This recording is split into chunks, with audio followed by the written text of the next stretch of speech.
Hello दोस्तों, welcome to dear ma'am. दोस्तों, जैसा कि आप सभी जानते हैं कि आगामी 17 अक्टूबर को आपका जूनियर एडेड का एग्ज़ाम है, जिसमें आपका कॉमन नंबर रहेगा 50 नंबर का। उसमें आपका हिस्ट्री भी इंक्लूड है।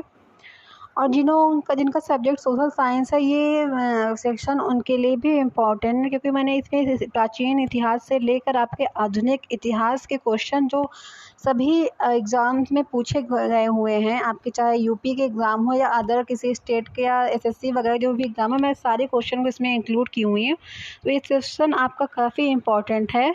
तो चलते हैं अपने पहले क्वेश्चन की ओर। पहला क्वेश्चन है, सिंधु घाटी सभ्यता के निम्नलिखित स्थानों में से कौन सा स्थान सिंधु नदी के किनारे स्थित था? तो हड़प्पा आपका सिंधु नदी के किनारे स्थित है। नेक्स्ट क्वेश्चन है, सिंधु घाटी सभ्यता की लिपि कौन सी है? तो सिंधु घाटी सभ्यता की लिपि जो है उसकी कोई पहचान अभी तक नहीं हुई है, तो सिंधु घाटी सभ्यता की लिपि जो है अज्ञात है। नेक्स्ट क्वेश्चन है, मोहनजोदड़ो का स्थानीय नाम क्या है? तो यह मृतकों का टीला कहा जाता है। मोहनजोदड़ो में सबसे बड़ा भवन कौन सा है? तो मोहनजोदड़ो में सबसे बड़ा भवन आपका विशाल स्नानागार है। नेक्स्ट क्वेश्चन है, वैदिक आर्यों का भोजन क्या था? तो वैदिक आर्यों का भोजन दूध और इसके उत्पाद थे। नेक्स्ट क्वेश्चन है, निम्नलिखित में से कौन सा अन्य मनुष्य द्वारा सबसे पहले प्रयोग होने में से था? तो सबसे पहले मनुष्यों द्वारा प्रयोग किया गया ये वन्य था आपका अन्य था जौ, जिसको यौ भी कहते हैं। वैदिक लोगों द्वारा किस धातु का प्रयोग सबसे पहले किया गया था? तो यह तांबा धातु का सबसे पहले प्रयोग किया गया था।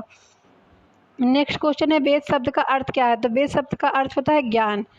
नेक्स्ट क्वेश्चन आपका है, किन 3 वेदों को संयुक्त रूप से वेद त्रयी कहा जाता है? तो आपको ऋग्वेद, सामवेद और यजुर्वेद को वेद त्रयी कहा जाता है, क्योंकि अथर्ववेद आपका सबसे बाद में आया हुआ है। नेक्स्ट क्वेश्चन अब गौतम बुद्ध का जन्म स्थान किसके द्वारा अंकित किया जाता है? तो ये अशोक मौर्य क्या रूमन देवी स्तंभ है उसके द्वारा। नेक्स्ट क्वेश्चन आपका है, बौद्ध किस वंश से संबंधित थे? तो बुद्ध आपके जो थे वो शाक्य वंश से संबंधित थे। प्रथम बौद्ध परिषद कहाँ आयोजित की गई थी? तो प्रथम आपका राजगृह में, द्वितीय वैशाली में, तृतीय पाटिलपुर में और चौथा आपका कश्मीर में। भारत में जैन धर्म के संस्थापक कौन थे? तो महावीर। जैन धर्म के 14 आपके थे सन्यासी, और महावीर इसके वास्तविक संस्थापक थे। जैन धर्म का पहला तीर्थकर कौन था? तो जैन धर्म के पहले तीर्थकर आपके ऋषभदेव थे। 13वें पार्श्वनाथ थे, और पहले ऋषभदेव थे, 14 महावीर स्वामी थे। वर्धमान महावीर ने परिनिर्वाण कहाँ प्राप्त किया था? तो ये पावा आपका बिहार में है। नेक्स्ट क्वेश्चन है, जैन साहित्य को क्या कहते हैं? तो जैन साहित्य को अंग कहते हैं। त्रिपिटक ग्रंथ जो है आपका ये बौद्ध धर्म से संबंधित है। नेक्स्ट क्वेश्चन है, अशोक की प्रशासनिक नीति में भारी परिवर्तन किस घटना से आया है? तो कलिंग युद्ध के फलस्वरूप अशोक के प्रशासनिक नीति में परिवर्तन आया था, क्योंकि वहाँ के बहुत सारे रक्त बह गए थे, इससे उनके हृदय में परिवर्तन आया था। तो कलिंग का युद्ध आपका 261 ईस्वी में हुआ था। निम्नलिखित में से वह कौन व्यक्ति है जिसके नाम से देवनाम प्रियदर्शी था? तो अशोक को देवनाम प्रियदर्शी के नाम से भी जाना जाता है। नेक्स्ट क्वेश्चन है, कलिंग युद्ध के बाद निम्न में से किसने महाराज अशोक के रूपांतरण को दर्ज दिया? तो rock edict 13 question most important है। कलिंग युद्ध के बाद निम्न में से किसने महाराज अशोक के रूपांतरण को दर्ज किया था? मतलब उनके हृदय में जो परिवर्तन हुआ था, इस चीज को किसने मेंशन किया था? तो ये रॉक एडिक्ट 13।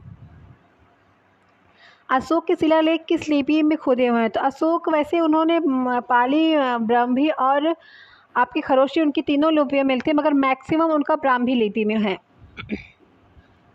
निम्न में से किसने और कब पहली बार अशोक के शिलालेखों का अर्थ स्पष्ट किया था? तो जेम्स प्रिंसिप 1837 ने सबसे पहले अशोक के शिलालेखों का अर्थ स्पष्ट किया था। किस प्रसिद्ध शासक को शिलालेखों का जनक कहा जाता है? तो अशोक को शिलालेखों का जनक कहा जाता है। महरौली में जंग रहित लौह स्तंभ किसने स्थापित किया था? तो इसे गुप्त शासकों ने महरौली में जंग रहित लौह स्तंभ की स्थापना की थी। गुप्त राजा जिसने विक्रमादित्य की पदवी ग्रहण की थी? तो यह चंद्रगुप्त द्वितीय थे, जिन्हें विक्रमादित्य की पदवी ग्रहण की थी। नेक्स्ट क्वेश्चन, हरिशेन निम्नलिखित में राजाओं में किसका राजकवि था? तो हरिशेन आपका समुद्रगुप्त का राजकवि था। नेक्स्ट क्वेश्चन है, लिच्छवी दौहित्र किससे कहते हैं? तो लिच्छवी दौहित्र आपको समुद्रगुप्त को कहते हैं। लिच्छवी दौहित्र समुद्रगुप्त को कहते हैं। नेक्स्ट क्वेश्चन, निम्नलिखित में से किसको अपनी विजयों का कारण भारत का नेपोलियन कहा जाता है?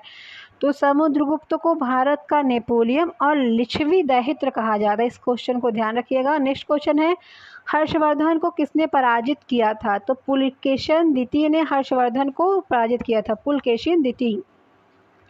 हर्षवर्धन की आरंभिक राजधानी कहाँ थी? तो हर्षवर्धन की आरंभिक राजधानी थानेश्वर थी और बाद में इन्होंने यहाँ से कन्नौज स्थापित कर लिया था।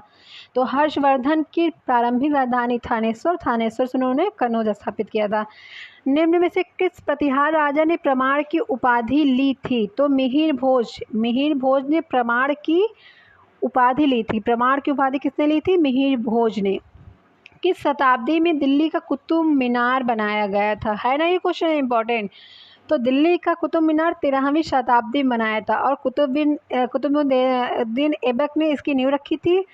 कंप्लीट इसको इल्तुतमिश ने करवाया था और इसका चौथा जो मंजिला उसको फिरोज शाह तुगलक ने बनवाया था। तो कुतुब मीनार कब बना था? 13वीं शताब्दी में।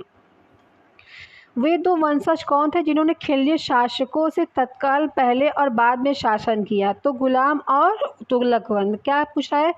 दो वंशज कौन थे जिन्होंने खिलजी शासकों से तत्काल पहले और बाद में, मतलब बीच में अगर आप रखते खिलजी वंश के पहले कौन था? गुलाम वंश, और इसके बाद कौन था? तुगलक वंश। बाजार विनियमन प्रणाली आरंभ की थी? तो बाजार विनियमन प्रणाली आपके अलाउद्दीन खिलजी द्वारा। बाजार नियंत्रण, इसको भारत में चमड़े का प्रतीक मुद्रा किसने प्रारंभ किया था? तो मोहम्मद बिन तुगलक ने चमड़े की मुद्रा का प्रारंभ किया था। नेक्स्ट क्वेश्चन हमारा है, लोधी वंश का शासक कौन था? लोधी वंश का संस्थापक कौन था? तो लोधी वंश का संस्थापक बहलोल लोधी था। भारत में प्रथम मुगल शासक कौन था? तो बाबर।